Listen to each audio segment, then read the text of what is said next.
Now, let's go back in time. It's 1974.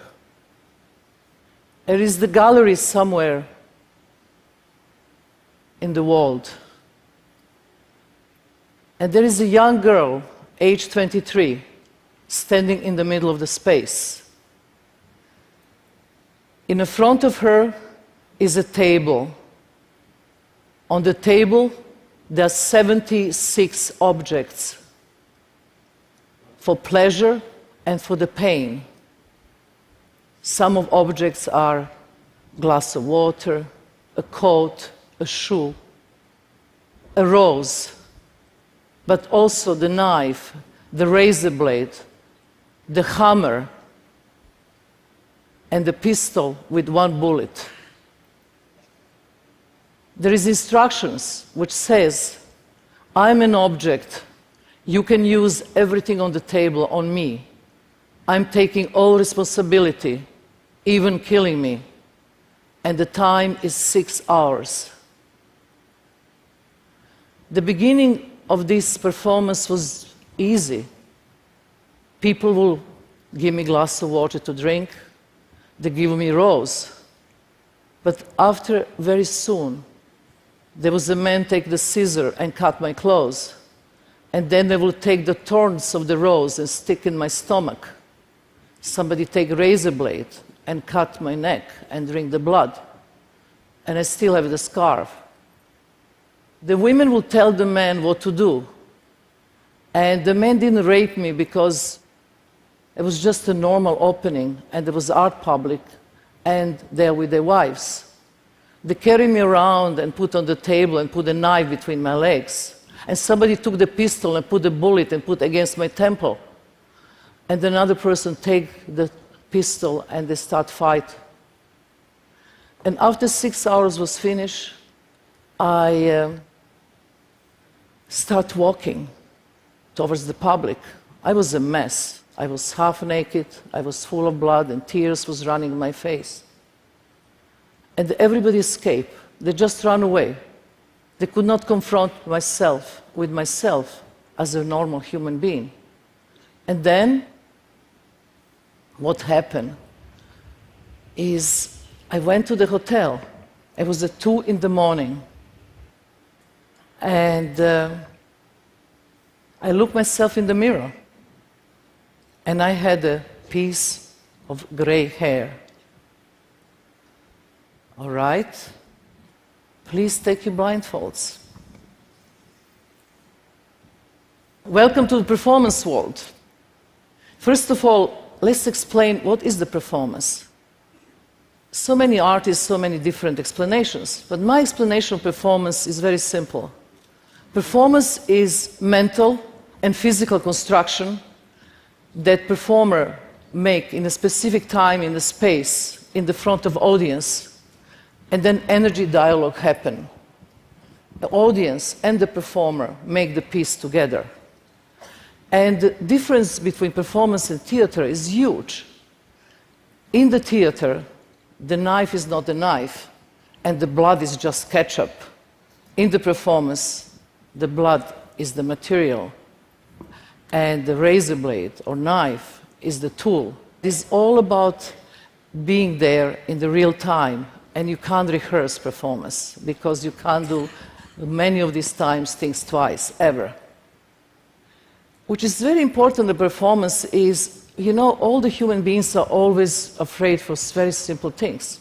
We are afraid of suffering, we are afraid of pain, we are afraid of mortality. So what I'm doing, I'm staging this kind of fears in the front of audience. I'm using your energy. And with this energy, I can go and push my body as far as I can. And then I liberate myself from these fears. And I'm your mirror. If I can do this for myself, you can do for you. After Belgrade, where I was born, I went to Amsterdam. And, you know, I've been doing performances since last 40 years. And here I met Ulay, and he was the person I actually fall in love. And we made for 12 years performance together. You know, the knife and the pistols and the bullets I exchange into love and trust. So to do this kind of work, you have to trust the person completely, because this arrow is pointing my heart. So heart is beating and adrenaline is rushing and so on. It's about trust. It's about total trust to another human being. Our relationship was 12 years, and we work on so many subjects about male and female energy, and as every relation comes to an end, ours went too. We didn't make phone calls like a normal human being do and say, you know, this is over. We walked Great Wall of China to say goodbye. I start from the Yellow Sea, and he starts from the Gobi Desert. We walked, each of us, 3 months, 2,500 kilometers. It was the mountains, it was difficult, it was climbing, it was ruins, it was, you know, going through the 12 Chinese provinces. This was before China was open in '87. And we succeed to meet in the middle to say goodbye. And then our relation stopped. And now I completely changed the way how I see the public. And one very important piece I made in those days, it was Balkan Baroque. And this was the time of the Balkan Wars. And I wanted to create some very strong, charismatic image, something that can serve for any war, any time, because Balkan War now is finished, but there's always some war somewhere. So here I'm washing 2,500 big cow bloody bones. You can't wash the blood. You never can wash shame of the wars. So I'm washing these 6 hours, 6 days, and worms are coming on these bones and becoming possible, an unbearable smell. But then something stays in the memory. I want to show you the one who really changed my life. And this was the performance in MoMA, which just recently I made. This performance, when I said to the curator, I was just going to sit at the chair, and there will be empty chair in the front, and anybody from the public can come and sit as long as they want. The curator said to me, that's ridiculous. You know, this is New York. This chair will be empty. Nobody have time to sit in the front of you. But I sit 3 months, and I sit every day 8 hours, the opening of the museum, and 10 hours on Friday when the museum is open, 10 hours, and I never move. And I remove the table, and I'm still sitting. And this changed everything. This performance, maybe 10 or 15 years ago, will nothing happen.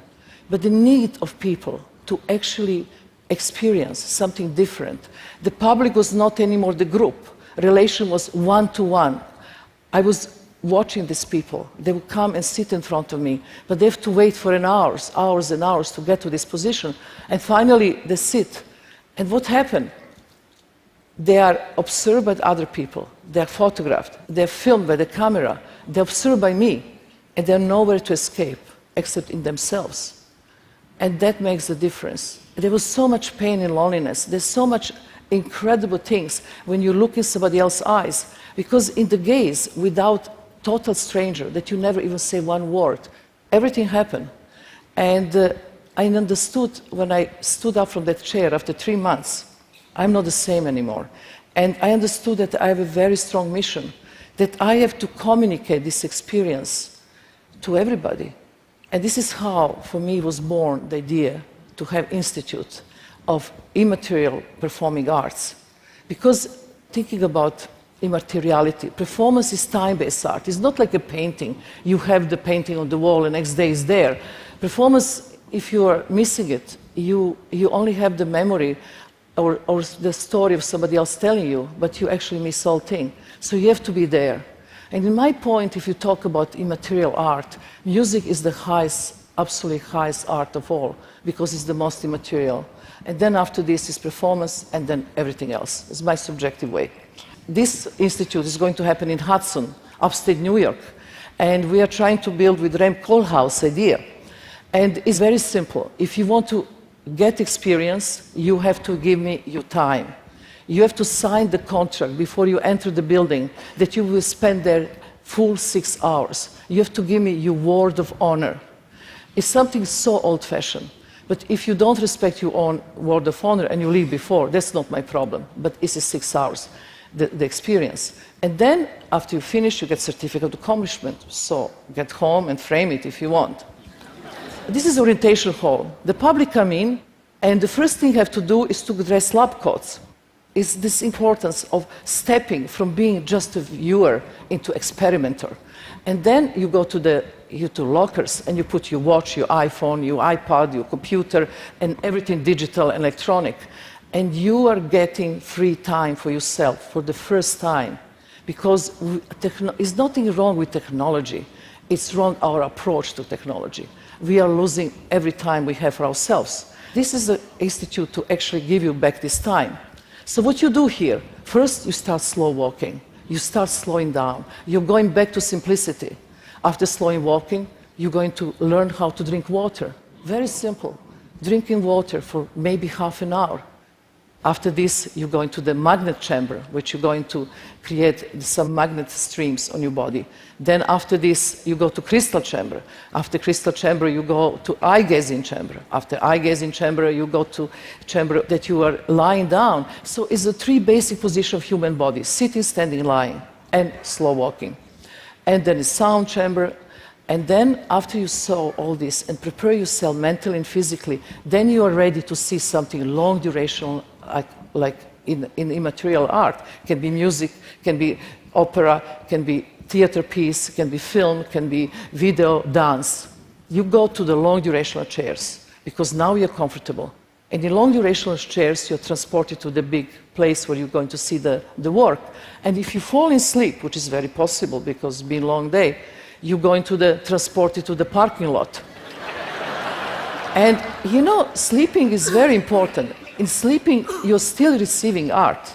So in the parking lot, you stay for a certain amount of time, and then after this, you just, go back, you see more of the things you like to see, or go home with your own certificate. So this institute right now is virtual. Right now, I am just making my institute in Brazil, then it's going to be in Australia, then it's coming to here, to Canada, and everywhere. And this is to experience kind of simple method, how you go back to simplicity in your own life.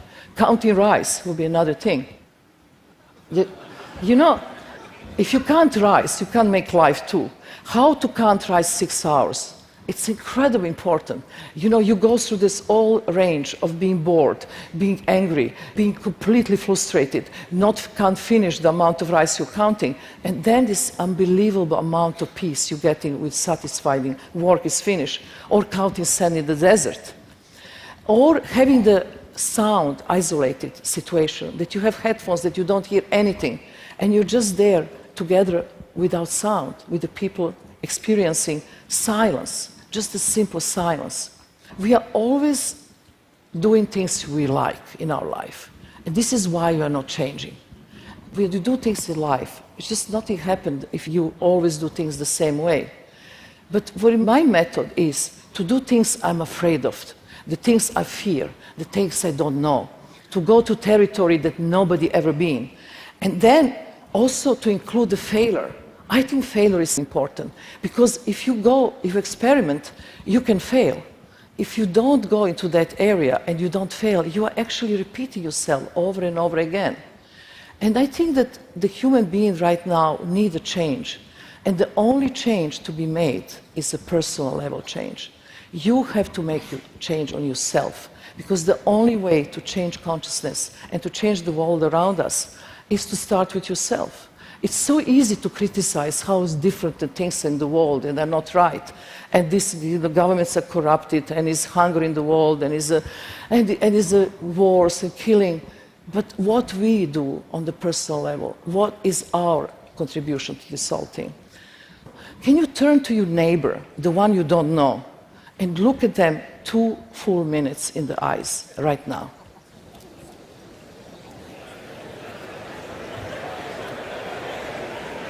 I'm asking 2 minutes of your time. That's so little. Breathe slowly. Don't try to blink. Don't be self-conscious. Be relaxed. And just look complete stranger in your eyes, in his eyes.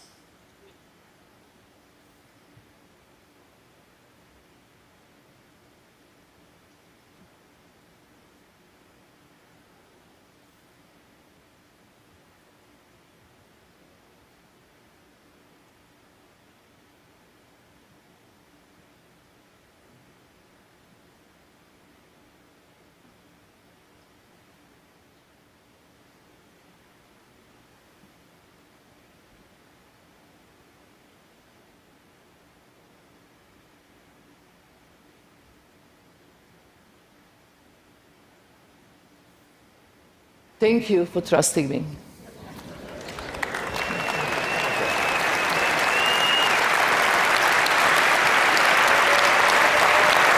Thank you. Thank you. Thank you so much.